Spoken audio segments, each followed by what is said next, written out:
Ja.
fucking.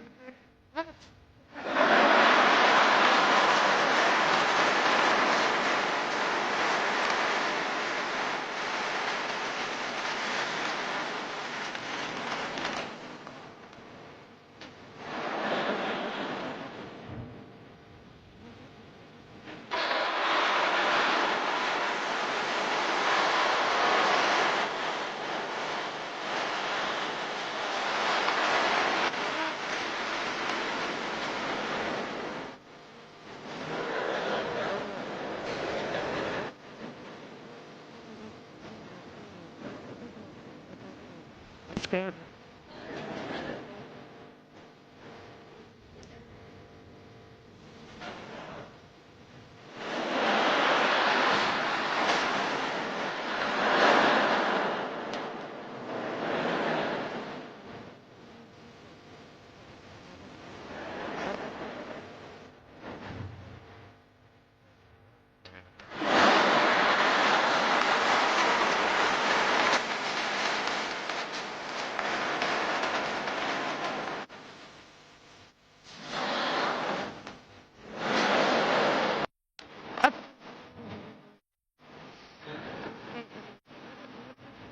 You know,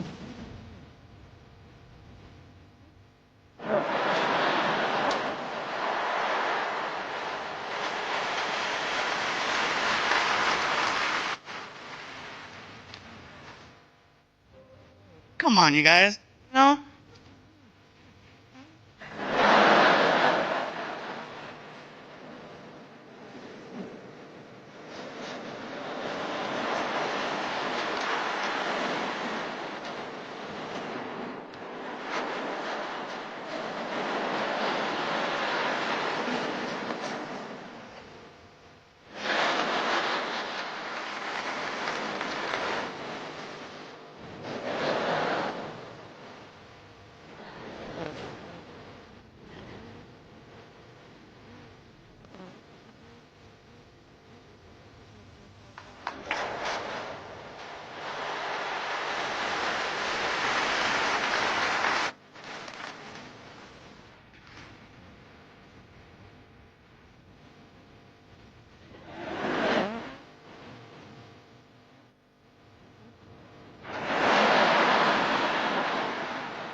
One night, I was drinking on the bus, and I go to put my cup down, and I missed the table, and the cup hit the floor. I didn't get up right away to get the cup because I figured I'm gonna get up in a couple minutes and make myself another drink. I'll pick up the cup then. Dave sees the cup on the floor and then he looks at me and says, "Hey, I ain't your mama. Pick that shit up."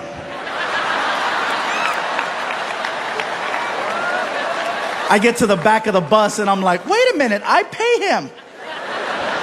"Hey, Dave, shut up." "Yeah, I'll be in the back in my room. Thank you. Drive safe." And people tell me, you work with a man who talks that way to you? Why? Let me tell you why. Because he's honest. With Dave, you know exactly what you get. Nowadays, it is so hard for me to tell who's being genuine and who has an agenda. And with him, you know exactly where you stand. If he likes you, he loves you. And if not, you're on the curb with Kenny G. That being said, I have a story to share. About a year and a half ago, maybe longer, we're on the bus and we're heading down the highway. Just so you have kind of an understanding of the bus layout, let's say this is the front. Here's Dave, the driver, empty seat, and then a sliding door that goes in between him and the rest of the tour bus. My buddy Alfred and I are in the living room portion and we're watching TV. We're watching the news. And on the news, there's this person who is running for some type of office. No particular office. And I guess their big plan is to erect a structure between two bodies of land. Somewhere. And I guess they want one side of the structure to finance the entire project. Well, my buddy Alfred and I, we have a lot of family that works in construction, and we know a bad job when we see one. So we started to voice our opinion out loud about how we felt about this person and what they wanted to do. We're being very loud. So loud, Dave can hear us. And then we hear Dave.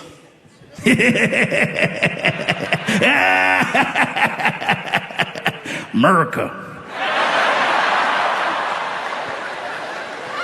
I yell out to Dave. I said, "Be quiet, Dave. This isn't about you." He taps a button on the dashboard that activates the sliding door. And when the door is about that far from closing, he yells out, "I'm building a wall."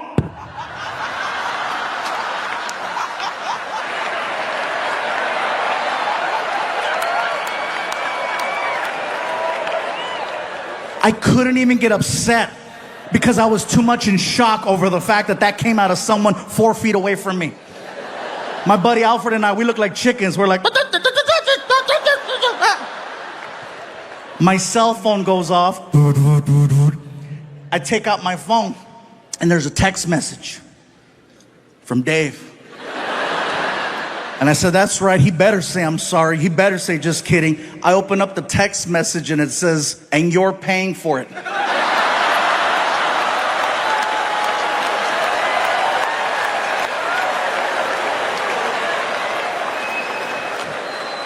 And people tell me, "You still work with him after that?" Yes, I do. I trust that man with my life every single night.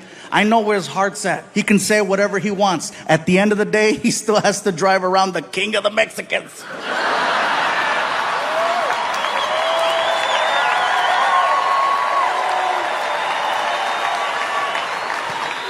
The point to this story is, just because you have a difference in opinion, it doesn't mean that you can't have respect for one another, that you can't have love for one another, that you can't have incredible friendships with one another. It's our differences that make us special. What a lot of us need to work on is our delivery. It's all in the way you say things. That's why text messages are always misinterpreted, because you read the text according to how you feel. What does he mean, hello? Yeah. Anyway, Dave has gotten us to 48 of the 50 states. He doesn't travel with us outside of America. He prefers it that way. Last year, we got a chance to do a European tour of 15 countries. Estonia, Germany, Norway, Belgium, the Netherlands, UK. We're just bouncing around all over the place. And then we wound up on the other side of the world. Out of all the countries I performed in, my favorite country outside of home is Australia. And I'll tell you why. Australia, much like us in America, has its list of priorities. You know what's not on their list? Political correctness. They do not care about your feelings. It's like a country full of Daves. Believe it or not, it's very refreshing to be around such a large group of people who speak their minds so freely. And if you know that before you go there, you're going to have an amazing time. But if you don't know that and you show up, it is a culture shock and a half, because I showed up and I didn't know. Everybody says you got to see the beaches, and I went to the beach. I had people coming up to me. Hey, somebody help me get him back in the water. Yeah, look at right there, big fella. Look at you right there. Oh, look, he's moving. He's moving. He's moving. Oh, he's crying. He's crying. I bet it tastes like gravy.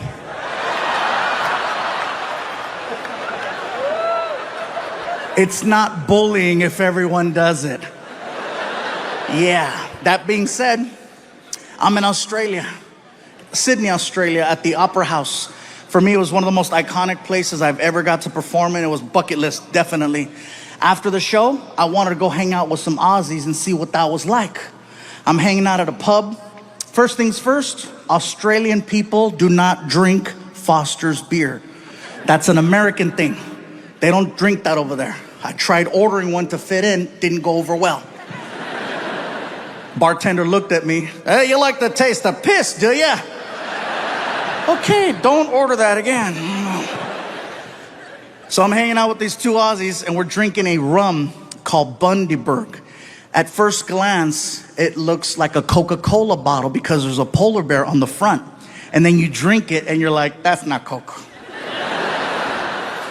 As we're talking, a third Australian joined the conversation. And he sounded a little bit different from the other two. He had more of a raspy voice. More like, all right, yeah, mate. Yeah, all right. He sounded like a drunk pirate underwater. These two guys didn't like him, so they called him a name and they left. And now it's just me and drunk pirate. We're talking about life. Life in America. Life in Australia. Talking about our differences. He tells me that he's a professional knife maker. He's showing me how it's done. He's showing me pictures. We wind up polishing off 3 bottles of this rum. And drunk wasn't even the right word to describe our level. My tour manager, Ryan, he comes up to me and he says, Gabe, time to go.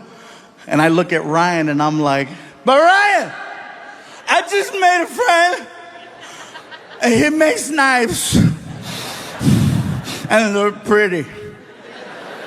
My tour manager always knows how to talk to me no matter what condition I'm in. If I'm drunk, he knows better than to talk to me like I'm an adult. He talks to me like I'm 2. He looks at me and he says, hey, buddy. You hungry?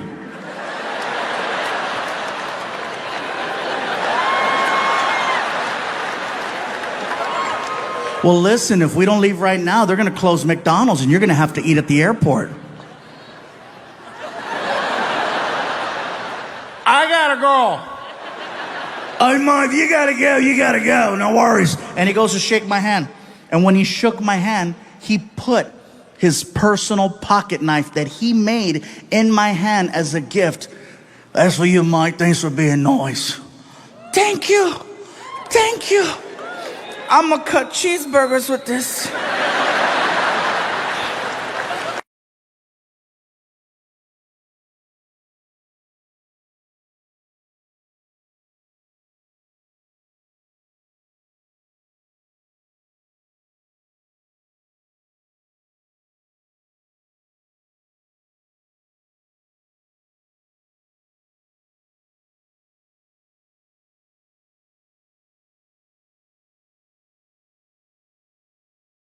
I am super excited, you guys. Let me tell you, this is our 19th year coming to Chicago, okay? 19 years. The first time I came here, I got a chance to meet some people, and they says, you know what, Gabriel, have you ever been here? Have you ever been to Chicago? Like, no, it's my first time. They said, well, we'd like to take you out to eat if you're down. And I'm like, well, hello. I am very down. They took me to a restaurant called Portillo's.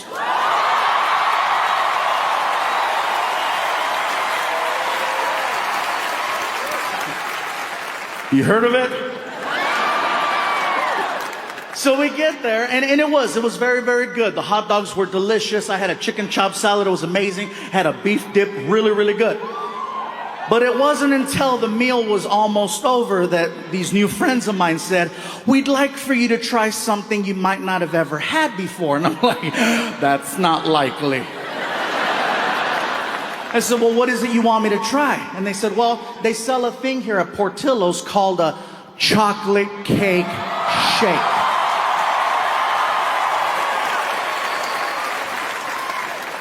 I said, you had me at chocolate. They said, well, you got to go up to the special window and you got to order it from the lady. So I'm like, okay, cool. So I get up and I walk over to the lady and she's like, can I help you? I say, yes, my friends are telling me that I need to try this thing called a chocolate cake shake. Okay, what size would you like? How good is it? You want a large.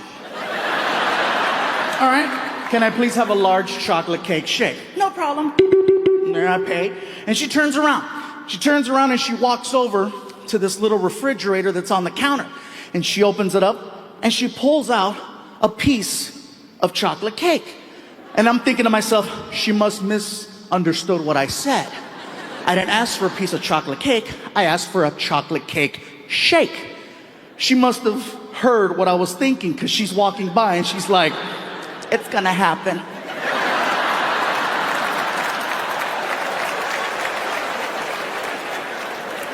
She walks over to the blender, she takes the freaking lid off, and she just looks at me and does this. And I was like, no. And she's like, oh yeah. She pours it and she hands me this like 44-ounce chocolate shake, which is way more than anybody should be drinking. The straw was so thick you could almost fit your thumb in it, okay? So I grab the shake and I begin to attempt to drink it. So I'm just, and I can see the shake coming out.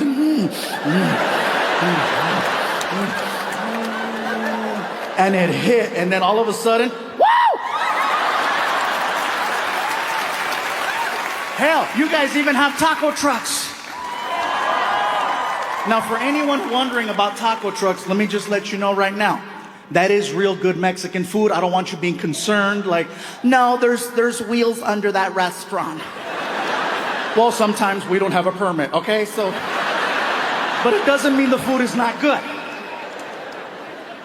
For me to know that I'm gonna have a good experience at a taco truck, I always research, I look to see who's running the truck. For me to know that I'm gonna have a good time, I wanna make sure that it's an all-female crew. Not to sound sexist, it's just that when it's all women running the truck, they make me feel good about myself. They make me feel special. When I walk up at 1 o'clock in the morning and I have a buzz, they make me feel good. Hello? They come to the window. Hola, mi gordito, ¿cómo estás? ¿Cómo está este gordito, chulito, este gordito? ¡Qué bonito! A ver, ojitos. I feel like a kid. I'm like, can I have a taco? Whatever you want me to get for you. Now see, when it's an all-Mexican male crew running the truck, it's late, they're tired, they're bitter. Customer service isn't our strongest point at 1 o'clock in the morning. And then you gotta deal with a drunk knucklehead like me. Hello? And they come to the window. ¿Qué chingados quieres, pinche gordo? What you want? What you want? Hey, what's up, bro? Can I have a taco? Okay. what else? That's it.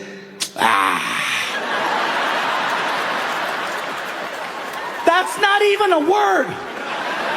But you know exactly what he just told you. For some reason, Mexican people and only Mexican people have this sound that comes out of us that can just discredit anything you put in front of it. It doesn't matter what it is. We can kill it with that sound. I just graduated from college, top of my class.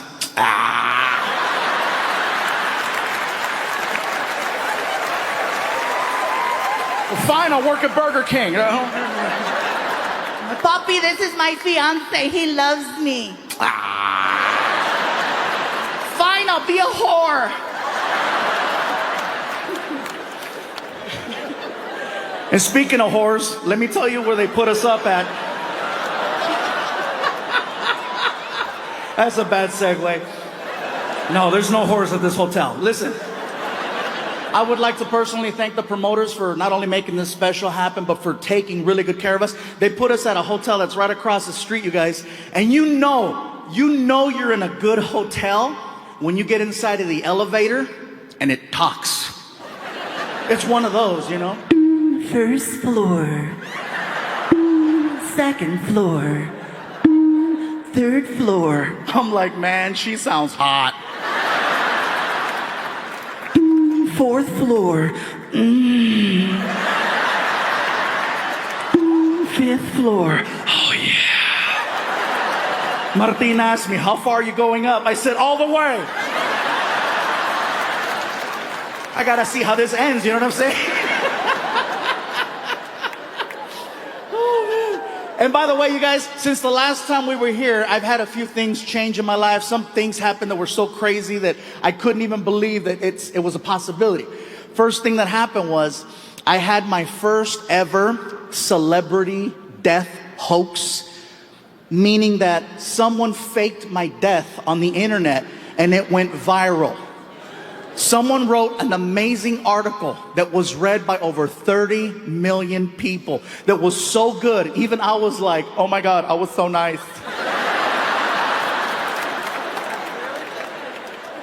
TMZ reported it for 30 minutes until they called my publicist and confirmed that I was still alive. The article said that I had died October 31st from complications of type 2 diabetes. And in my head, I'm thinking to myself, that's a hell of a day to kill a diabetic. You know what I mean? That's like killing Santa on Christmas Eve. 30 million people read this article. No one thought to call me. Except Martin. That's right.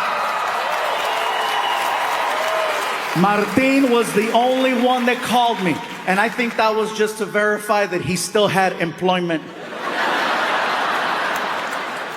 I got that phone call. Hello? Martin was like, hey, you dead? No, man, I'm good. I figured you would have texted me. And I would have, because that's the kind of friend I am, you know? I even asked my son Frankie, I said, Frankie, did you hear I died? That's what they meant. I go, what do you mean that's what they meant? Well, my friends were asking if you were okay. I go, what'd you tell them? I hadn't seen you. So, well, apparently I died. Welcome back.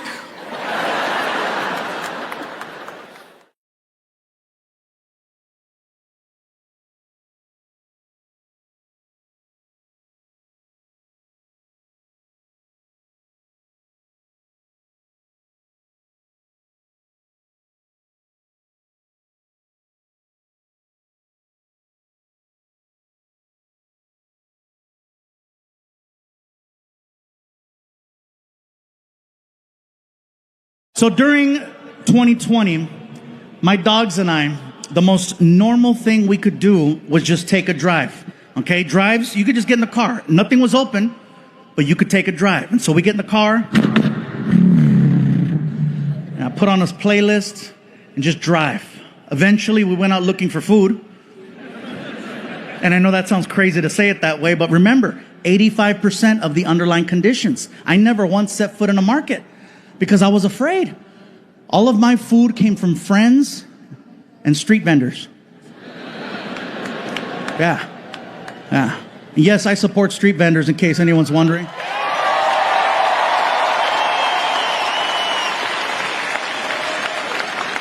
Because no matter what, they're working their asses off, again, trying to make a better life for themselves and for their families.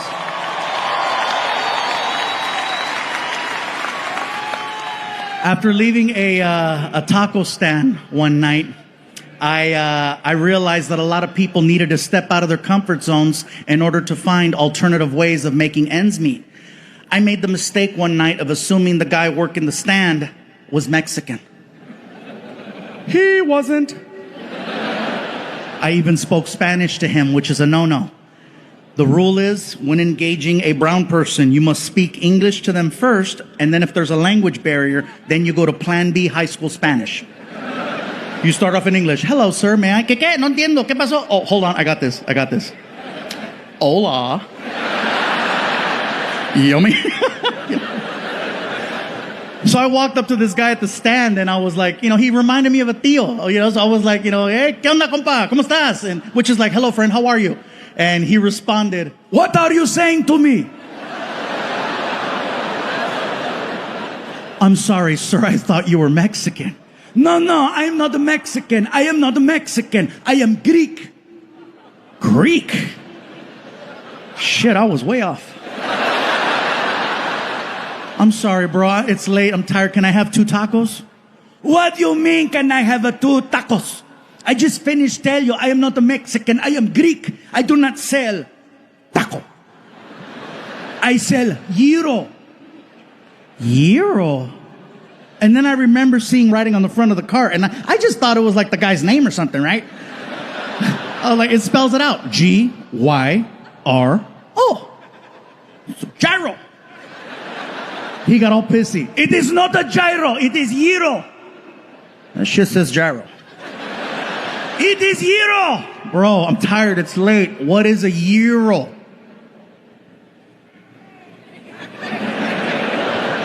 It's like a taco. Give me 2. The first time I came here, I got a chance to meet some people, and they says, you know what, Gabriel, have you ever been here? Have you ever been to Chicago? Like, no, it's my first time. They said, well, we'd like to take you out to eat if you're down. And I'm like, well, hello. I am very down. They took me to a restaurant called Portillo's.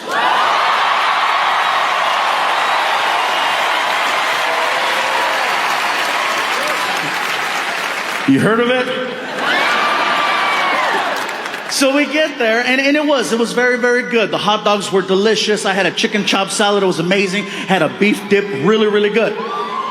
But it wasn't until the meal was almost over that these new friends of mine said, we'd like for you to try something you might not have ever had before. And I'm like, that's not likely.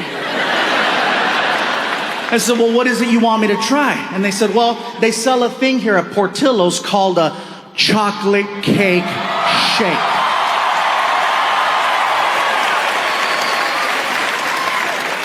I said, you had me at chocolate. They said, well, you got to go up to the special window and you got to order it from the lady. So I'm like, okay, cool. So I get up and I walk over to the lady and she's like, can I help you? I say, yes, my friends are telling me that I need to try this thing called a chocolate cake shake. Okay, what size would you like? How good is it? You want a large. All right, can I please have a large chocolate cake shake? No problem. There I pay. And she turns around. She turns around and she walks over to this little refrigerator that's on the counter. And she opens it up and she pulls out a piece of chocolate cake. And I'm thinking to myself, she must misunderstood what I said. I didn't ask for a piece of chocolate cake. I asked for a chocolate cake shake. She must have heard what I was thinking because she's walking by and she's like, it's gonna happen.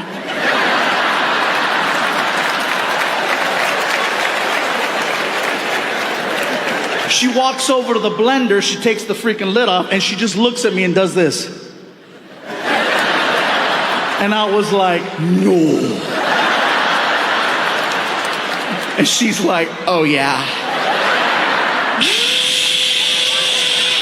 She pours it and she hands me this like 44-ounce chocolate shake, which is way more than anybody should be drinking. The straw was so thick you could almost fit your thumb in it, okay?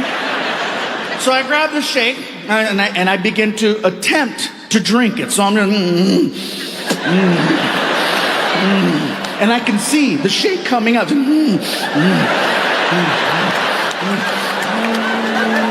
And it hit, and then all of a sudden, woo! Oh, and by the way, thank you to whoever brought the chocolate cakes in the back. I got them right before the show. Thank you very much. Very cool. Somebody brought Chico's tacos too. I thought that was great.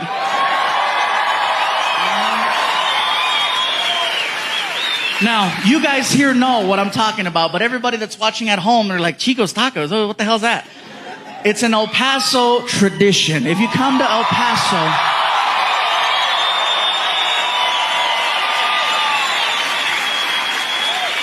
just know that that's right here. That's the tradition in El Paso. I ran into people in other places like Chicago and New York. I'm like, where are you from? El Paso. And I say, Chico's tacos. And they're like, oh.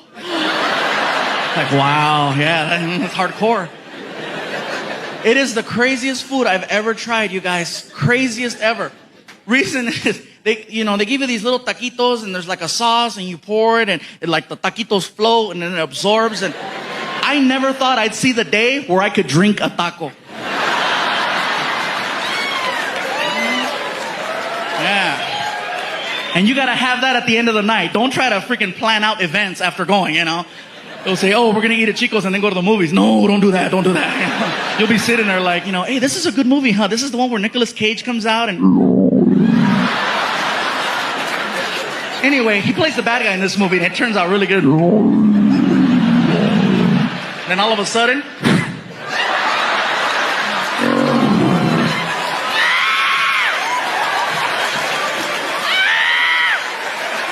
You're running by people. They're like... Chicos.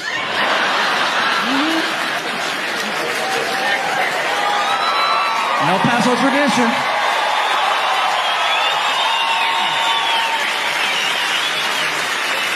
You know what's funny? Is that a year from now, there'll be people watching this all over the world. Just like the first DVDs in Canada, Australia, and Europe. This DVD will wind up somewhere in Australia. And there'll be people in Australia going, what the hell's Chicos? Crikey, we gotta go. We gotta see Chicos. You watch, man. People freaking out. I say, we must go try Chico's. It sounds splendid. Yes, it does. Drink a taco. I never thought I'd see the day. I'm going to try it. El Paso it is.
So then she walks me into the doctor's office. I sit down, doctor walks in, and we spoke for an hour. In a nutshell, what he says is that he wants to take my stomach, which in his opinion is the size of an NFL football, and he wants to cut it and make it the size of a hard-boiled egg. Therefore, you only eat this much and you lose weight with time.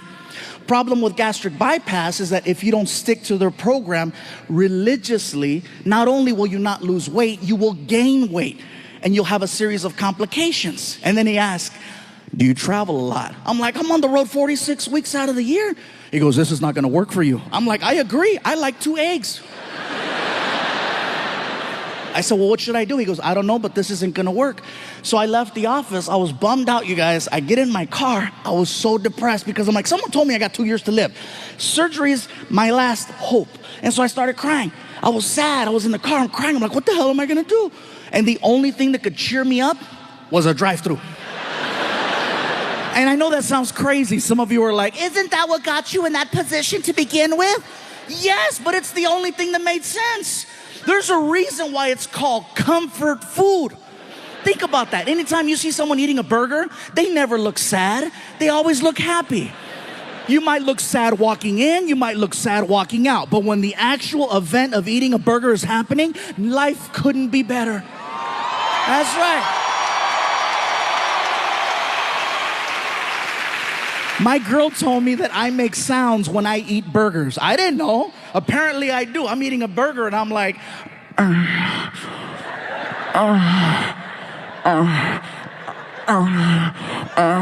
She was like, are you eating that or are you eating that?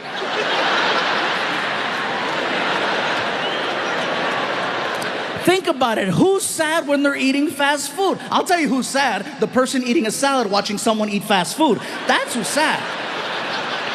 So I pull up to this fast food restaurant with a big M on it. And the guy in the speaker's like, may I help you? And I'm crying. I'm like, you have no idea. What I eventually wound up doing, you guys, is I started low carbing. Now, I am not eating healthy by no means, okay? I still eat fast food every single day. And people question it. How do you eat fast food and lose 100 pounds? I'll give you an example. I'll go to a burger place and I'll order a double cheeseburger. I won't eat the bread. I won't eat the onions, the tomato, the ketchup. I'll eat the meat, the cheese, the mayo, the mustard, and I'll order up to 3 with like 3 diet sodas. And people go, that's unhealthy. The cholesterol's gonna kill you. I agree. But guess what? Cholesterol's gonna take 10 years to kill me. Diabetes is gonna do it in 2. Right now, I'm winning by 8.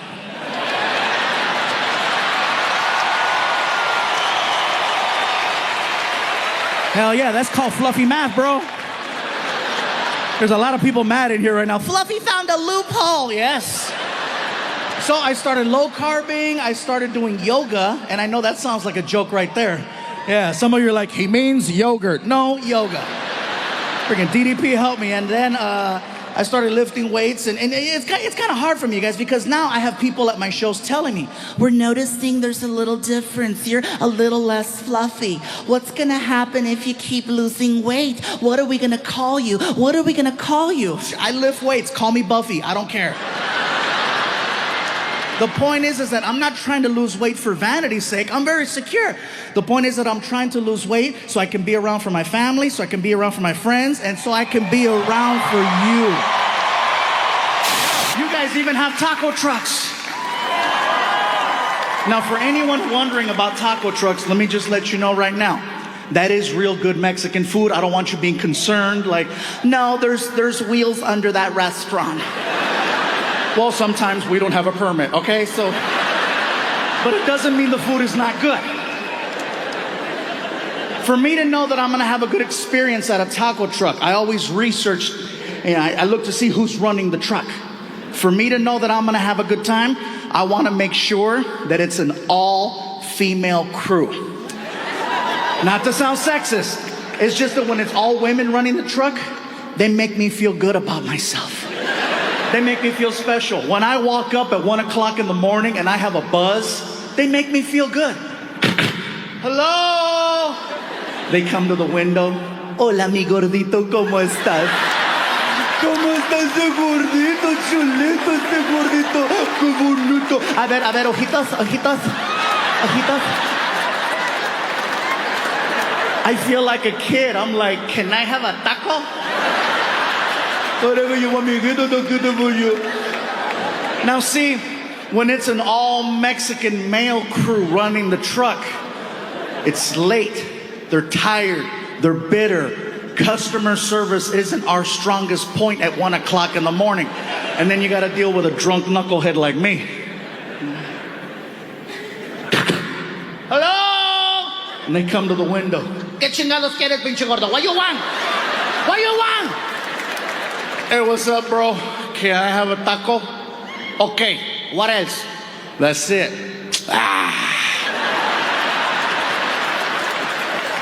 That's not even a word. But you know exactly what he just told you.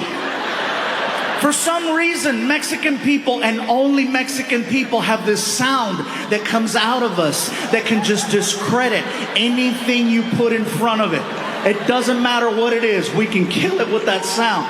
I just graduated from college, top of my class.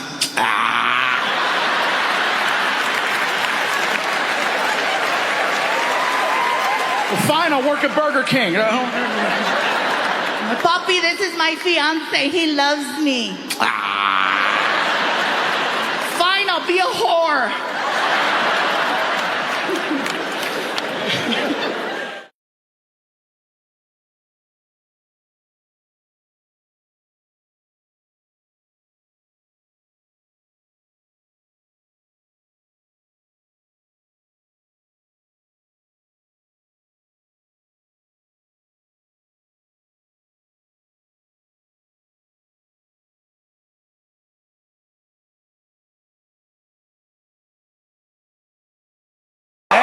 Freaking Miami. This is the only place I can pull this off. I can't wear this in LA. Hey, Estoy ciega. Estoy ciega. It's too much. freaking Mexican DJ Khaled up here. I know, right? Also, I would like to thank, since we're here, Only in Dade. Thank you so much.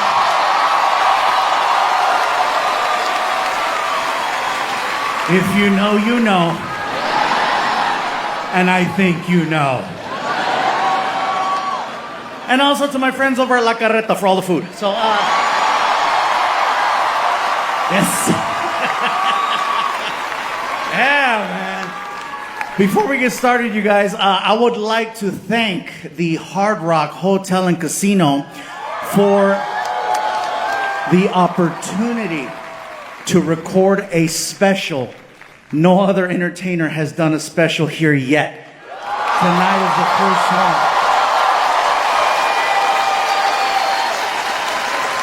And it wasn't the Rolling Stones, it wasn't the Eagles. They trusted a comedian to make this happen. So I want to say thank you. Is anybody else staying here at the Hard Rock? Hey, me too. This is a beautiful hotel, and I'm not just saying that because my room is free. You know you're in a nice hotel and casino when you turn on your TV in your room and they have their own video. Like if you're staying here, you turn on the TV, you get this. Welcome to the Hard Rock Hotel and Casino.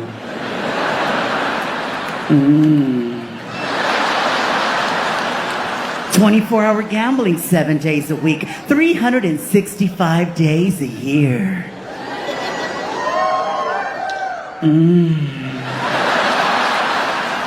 I'm sitting there like, why can't I stop watching this?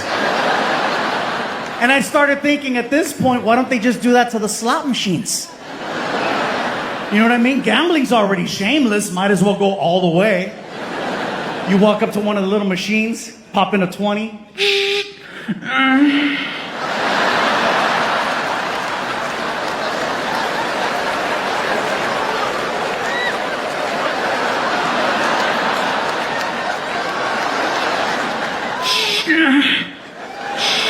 Don't stop. I'm not gonna stop. People are walking by. What are you doing? Trying to get the jackpot. Yeah, man. I'm gonna start the show off tonight with a question. That's not normally how comedy shows happen, but I'm gonna start it off with the question. The question is, who here tonight has never heard of me up until tonight? 5. 2, 5. Okay, to those of you, the 5 of you, I say sorry. I know you got excited, you saw the ticket, you saw the last name, and then I walked out and you're like, Enrique got bigger.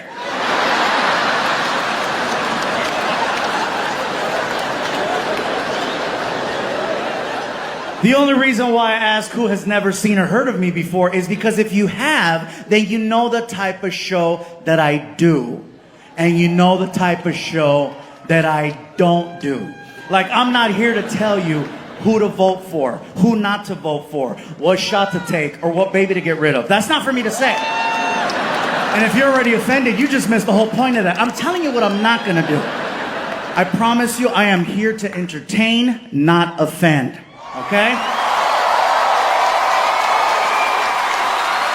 We're gonna have fun with everybody, starting with me. But I'm just gonna let you know, we are living in a very different time. I've been doing this so long, I always figured as long as I'm being nice, I shouldn't have any issues. But it's a very different time. This is year 27 for me. 27 years of being a comedian. And in those 27 years, I never had to worry. You know, when I first got started, 1997, I was clean shaven. Yeah, I had hair. I know, look at some of you. What happened? Huh? Vaccine, I know. I'm kidding. I'm kidding. Sorry, Florida. I'm kidding. I said vaccine. Some of you were like, I told you. Yeah, no. Te dije, el gordo dijo. Yeah.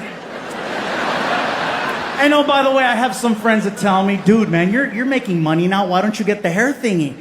I said, for what? Well, you know, some women, they want a guy with hair. Well, good for them. And they're not lying. I have gone out with some women that made it a point to tell me that hair was important. One told me flat out, I need to be able to run my fingers through your hair. Yeah? And I told her, hey, look, if you go deep enough,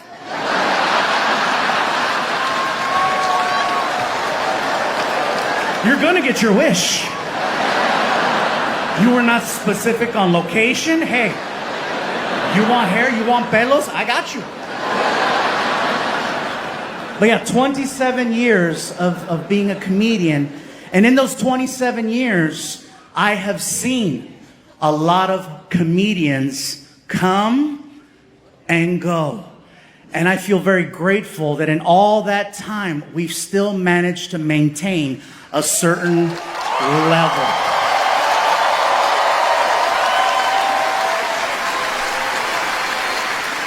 So I feel like we're doing something right, which feels weird to me because now I feel like you gotta be very mindful. Okay, you gotta be extra mindful. Like, 27 years of being a comedian, I finally started hearing people tell me things that I've never heard before. I started hearing people tell me things like, hey, Fluffy, I grew up watching you.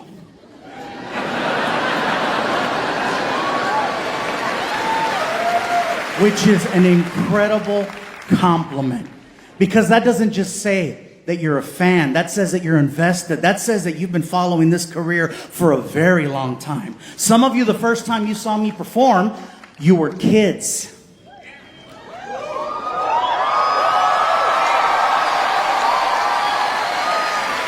And now some of you are here tonight with your kids.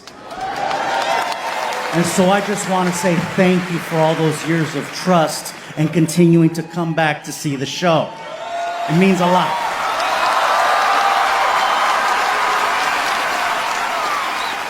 Hearing someone say they grew up watching me, that is one of the most beautiful compliments any entertainer can receive. And I understand that now with therapy, that's what that means. Look, I'm not gonna lie, the first time I heard someone tell me that they grew up watching me, I didn't know how to handle it. I didn't know how to process because nobody wants to feel like they're getting old. So the first time I heard it, I was like, second time I heard it, I was like, buy a hat. The third time I accepted it, I was like, many years ago, when I first got started, all of this was land as far as the eye could see. It was a very different time. And by the way, I don't know why my old voice is white. He just is. I tried doing the Mexican voice, but you don't take him as serious, you know? Just, No, pues chingue su madre, cabrón. Ahí andamos en el rancho y nos mandaron a la chingada, güey. Está bien difícil.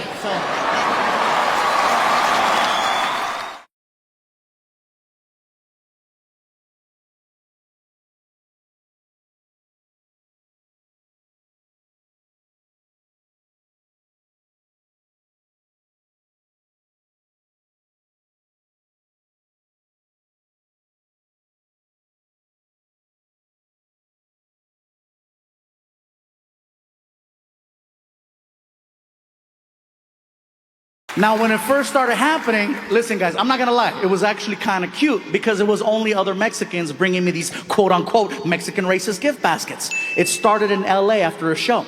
This one guy walks up to me with a basket and he's like, "Hey, what's up, homie?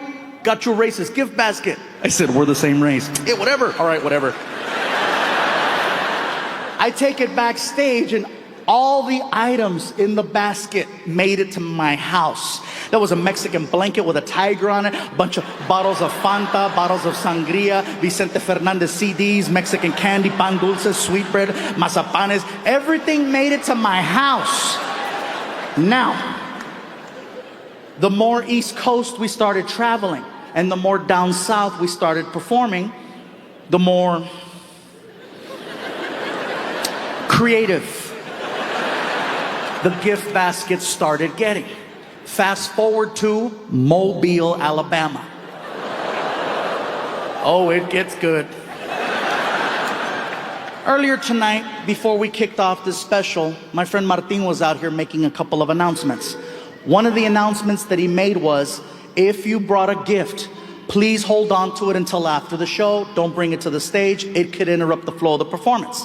The only reason why he makes this announcement every single night is because of one show in Mobile. So here's what happens. I tell the entire racist gift basket story, the full 16 minutes, right? As soon as I finish, a guy from the back of the theater rushes the front of the stage. Now keep in mind, this area is full. In Mobile, the aisle was right up the middle. So the guy had a clean shot to me. He hauled ass like it was The Price is Right, all the way down. Much like tonight, there was security there that night. Security sees the guy with the basket, but no one thought to stop him. All they did was, That's pretty. "Oh, that's nice, that's pretty, yeah." So the guy makes it all the way to the front. He takes the gift basket and he puts it on the stage. Now he's heckling me from where you're sitting. I'm standing here and he's like, "Fluffy!" "What's up, dude?" "I got this for you." "Thank you." "Open it." I go, "Sir, we're kind of in the middle of a show right now." I says, "I appreciate the gift. That's very nice of you." I says, "But how about this? I'll open it after the show." "Oh, come on, Fluffy. I want to see your face." "Sir, how about this? How about you take the gift basket and you bring it over here to the side of the stage where security's at, and I'll have security escort you behind the curtain, and then I'll open it up backstage with you in front of me. How's that?" And he's not taking no for an answer. Now, the problem is the crowd just saw me tell the racist gift basket story, and all of a sudden there's a guy with a gift basket. They have no idea I'm not affiliated with freaking Duck Dynasty in the front row. So now I'm trying to diffuse the situation before it gets crazy, but he's not taking no for an answer. Next thing you know, he does something no other audience member has ever done in my 19 plus years as a comedian. He takes the whole crowd away from me, flips them, and then uses them on me. In 5 seconds. It was the most amazing, horrific thing I have ever witnessed. This is all he did. "Come on, Fluffy!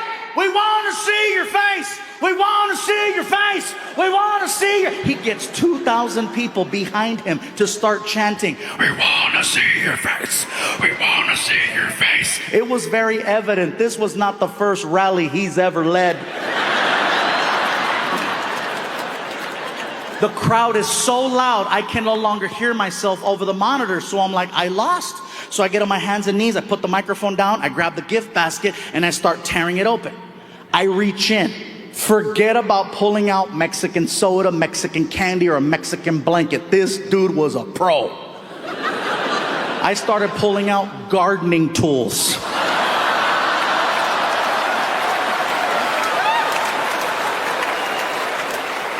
I'm pulling out a rake, a toy shovel, a toy leaf blower. Dig deeper, Fluffy, dig deeper.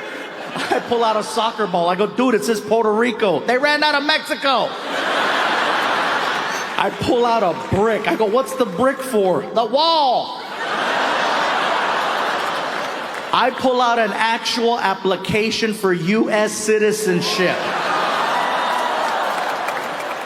I said, there's no way this can get any worse. Dig deeper. I was wrong. I pull out an old school box of Crayola crayons. You know the 64 pack that has the sharpener in the back? Okay. There's a window on the front of the crayons so you can see all of the colors that are in the box.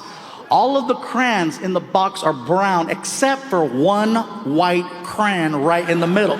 And I said, what the hell is that supposed to mean? And he looks at me and he says, welcome to my world.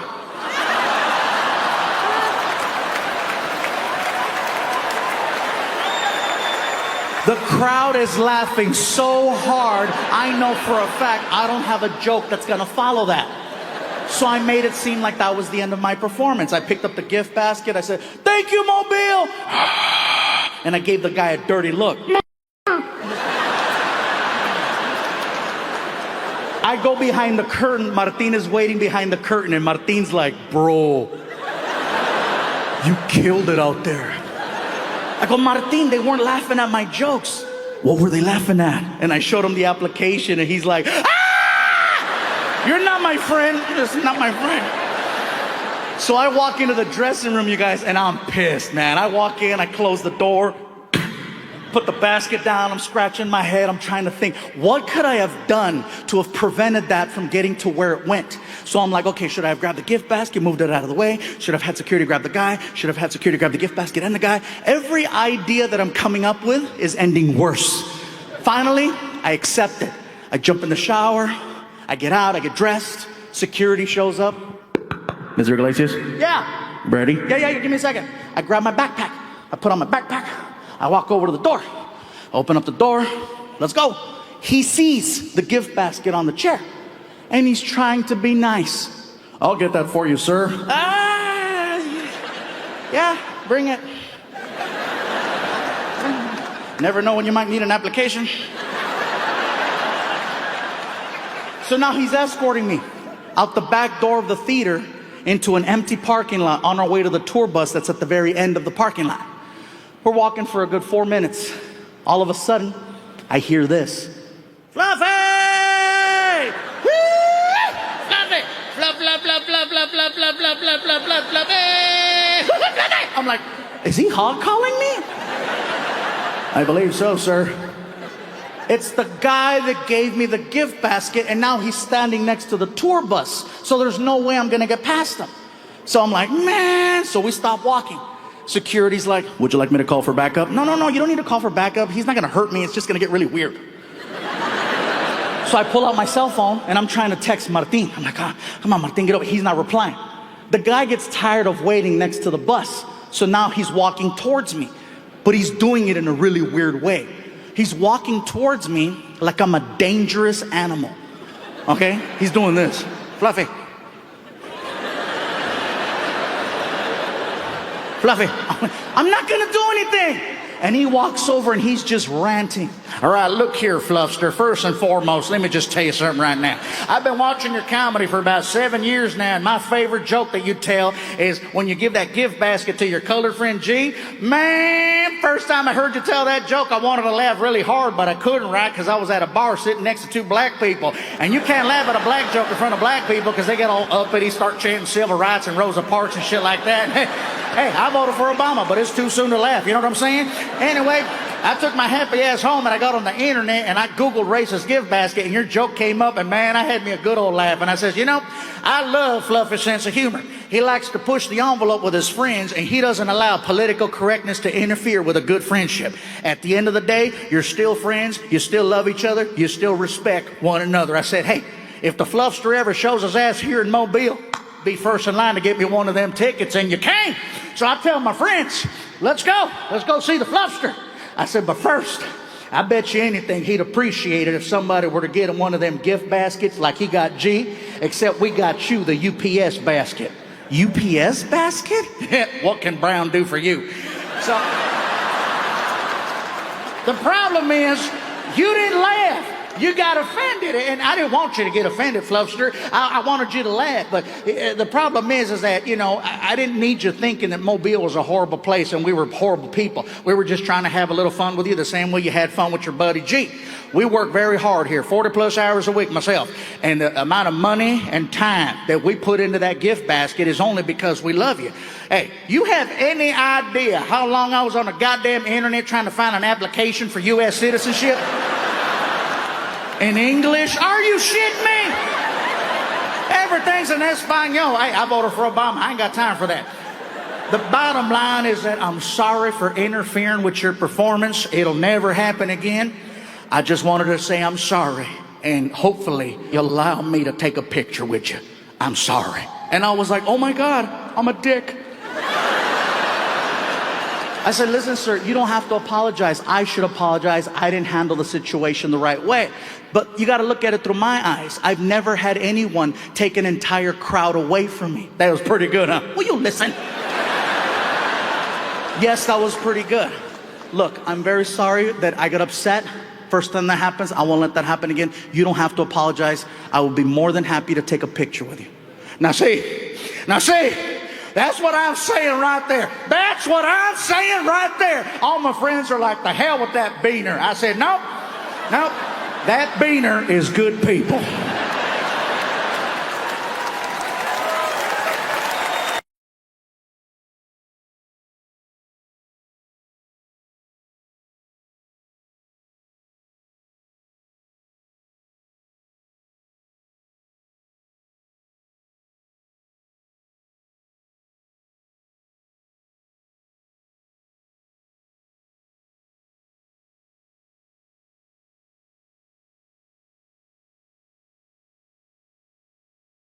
The difference between Snoop's show versus any other talk show I've ever done is that usually there's a person, like a producer or a director, who comes to you and gives you information, like how the show begins, topics you're gonna cover, how you go to commercial, how you come back from commercial.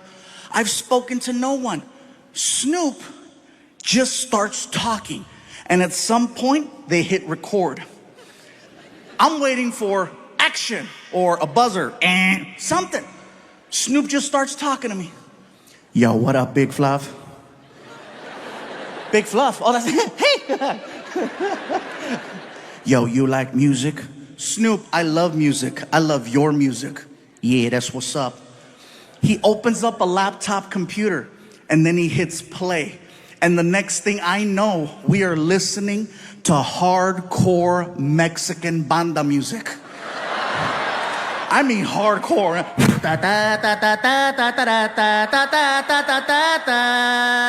And you can hear gunshots in the song.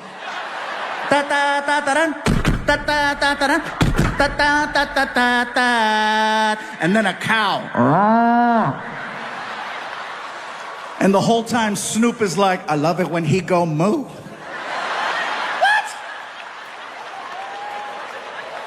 I feel like he's messing with me because I'm Mexican, right? So I called him out. I said, Snoop, do you understand what you're listening to? And he said this, and it scared me. He said, gangster recognize gangster. The reason why it scared me was because he was telling the truth. We were listening to actual Mexican cartel songs that don't play on the radio. And the fact that he knew that, the fact that his level of street knowledge in another language was that on point, I said, I gotta shut the hell up. Don't speak unless spoken to. That's the code. Next thing I know, Snoop reaches under the desk and he pulls out the biggest blunt I have ever seen. Oh, this sucker was huge.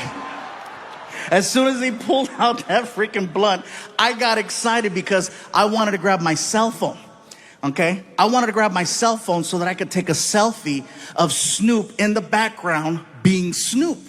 So while I'm fumbling, trying to get my phone, Snoop starts talking to me again. Yo, Big Fluff. Yeah, what? Hit that while I hit this.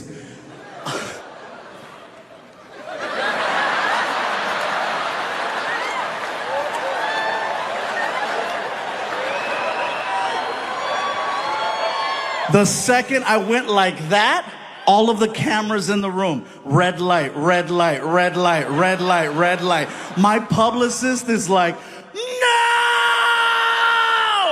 My son is like, yeah! And now I'm being faced, bro. I'm being faced with a serious situation because, you know, I've talked about friends participating in doing stuff like this, but I've never openly talked about myself, you know. And now I realize that from this moment forward, people are gonna know what happened here with Snoop. So I started trying to find ways to justify it to myself. You know, if you're gonna do something like this on camera, you want it to be with Snoop. You want it to be with Snoop, Cheech and Chong, or Willie Nelson.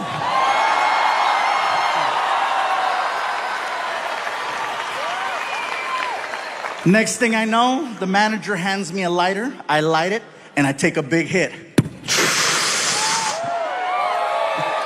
So listen, I'm doing my best to hold in all this smoke because I don't want to look like a punk in front of Snoop Dogg. I'm trying, I'm fighting, bro. It's hard, you know.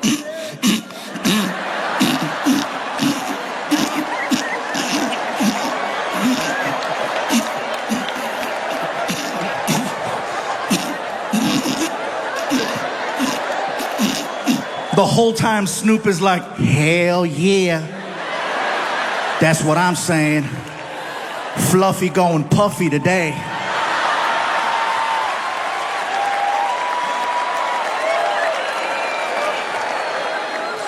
I do not remember the rest of the interview. What I remember is my buddy Anthony telling Snoop Dogg and I to stand up for a picture. Stand up, get up for a picture. And so Snoop and I both stand up to take this picture. I put my arm around him. I have to put my arm around him because he's much taller than me, okay? Snoop has me by at least 5 inches. Shut up, are you?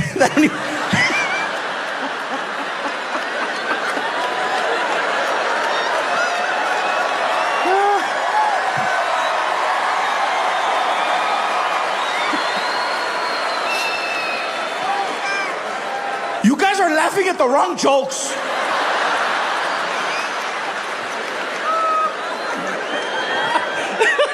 Bow wow. Yeah. Everybody's like, this is a family show. Well, apparently that's how families are made. That was too funny, sir. That was too funny. It's sad how hard she laughed at that as she looked right at you.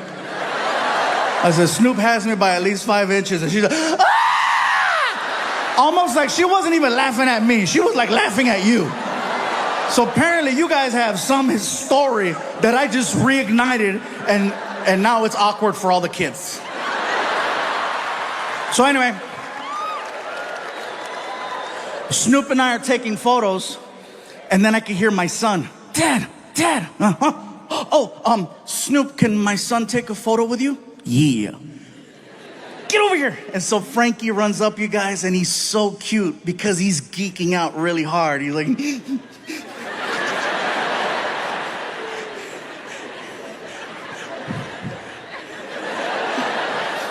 Snoop, this is my son Frankie. Frankie, say hello to Snoop. And Snoop looks at me and he's so cool. Snoop is like, yo, this your kid? What up, baby Fluff? And Frankie's like, I don't like that name. That's too bad. Get a job. Go. So Snoop and Frankie go into the corner to take pictures. Meanwhile, I walk back over to the desk because I want to grab the sheet that has Snoop's name and my name on it. I want to have Snoop autograph it so that I can frame it and put it on my wall. While I'm doing that, Frankie walks up from behind me and he whispers in my ear, right? He's trying to be all cool. Dad, huh? What? Dad, would it be okay if I finish smoking that with Snoop?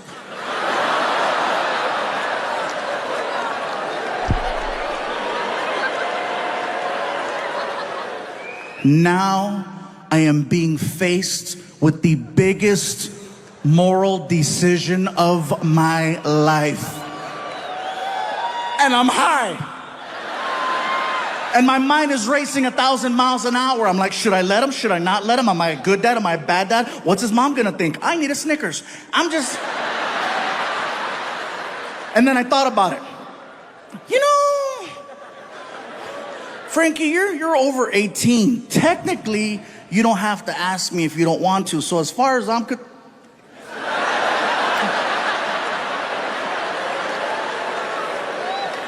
where'd you go? A minute later, I am recording my son in a cloud with Snoop Dogg. And then I sent the video to his mom. Hashtag biscuit blocker, yes I did.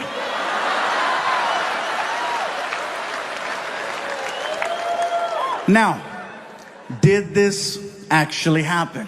Yes, it did. You can go online and watch the video on YouTube, punch in Snoop Dogg. Next to that, put Fluffy or Gabriel, and you can see the whole thing. Let me know how it turns out.